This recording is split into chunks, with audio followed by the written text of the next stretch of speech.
வணக்கம். ஆகாஷ்வாணி புதுச்சேரி செய்திச் சுருக்கம் வாசிப்பவர் ஆதவன். 243 தொகுதிகள் கொண்ட பீகார் மாநிலத்தில் நடந்து முடிந்த சட்டமன்ற தேர்தலின் தேர்வு முடிவுகள் நாளை எண்ணப்பட்டு அறிவிக்கப்பட உள்ளது. நாளை நண்பகல் 12 மணி அளவில் ஆட்சி அமைப்பது யார் என்பது தெரிய வாய்ப்புள்ளதாக தகவல்கள் தெரிவிக்கின்றன. காற்று மாசுபாட்டினால் ஏற்படும் தாக்கங்களை தவிர்ப்பது குறித்து மத்திய சுகாதார அமைச்சகம் புதிய வழிகாட்டு நெறிமுறைகளை வெளியிட்டுள்ளது. ஒவ்வொரு நாளும் காற்றின் தர குறியீடு எந்த அளவில் உள்ளது என்பதை அறிந்து கொண்ட பின்னரே வீட்டை விட்டு வெளியே செல்லும் பழக்கம் மக்களிடையே உருவாக வேண்டும் என்றும் புதிய வழிகாட்டு நெறிமுறைகளில் தெரிவிக்கப்பட்டுள்ளது. இந்தியாவின் இரும்பு மனிதர் சர்தார் பட்டேலின் பிறந்த நாளை முன்னிட்டு நாடு முழுவதும் தேசிய ஒற்றுமை தின உறுதிமொழி நடத்தப்பட்டது.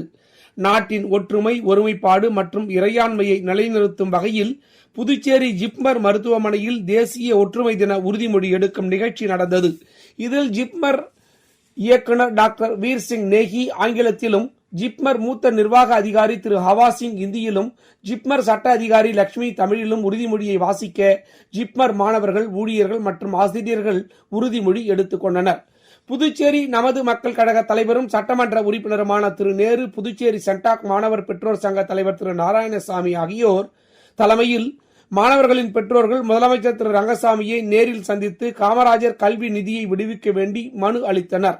அப்போது முதலமைச்சர் திரு ரங்கசாமி சென்டாக் மூலமாக படிக்கும் மாணவர்களுக்கு உடனடியாக 27 கோடி ரூபாய் நிதி ஒதுக்கப்பட்டு 2 கட்டமாக மாணவர்கள் அனைவருக்கும் டிசம்பர் மாதத்திற்குள் சென்டாக் நிதி வழங்கப்படும் என்று உறுதியளித்தார்.